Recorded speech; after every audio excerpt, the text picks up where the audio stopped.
In today's video, I'm going to teach you how to create email templates in Gmail. If you often find yourself sending similar emails repeatedly, Gmail's template feature can be a real time saver.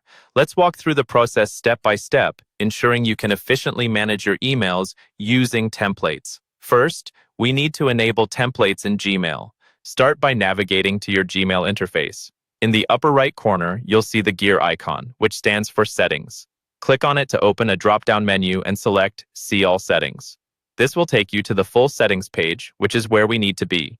Once you're there, look for the Advanced tab, usually located towards the right of the menu options. Click on it.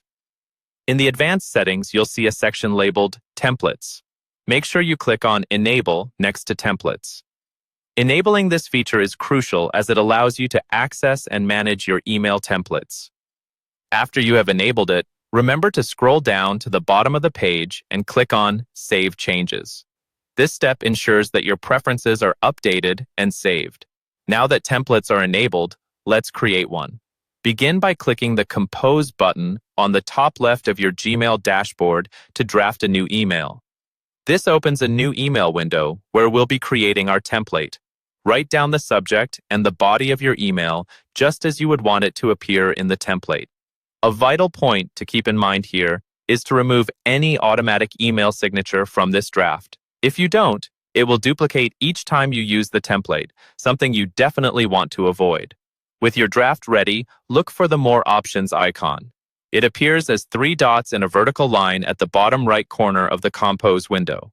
Click on it to reveal additional options. One of those options will be Templates. Hover over this to see further choices. You'll want to select Save Draft as Template, which will then present you with another sub-option, Save as New Template.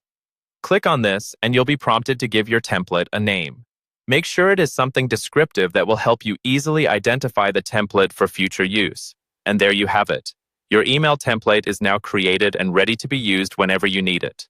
By following these steps, you not only save time, but also maintain consistency in your communication. Remember, managing your email efficiently can significantly enhance your productivity. Thank you for tuning in, and I hope you found this guide helpful. Feel free to subscribe for more tutorials.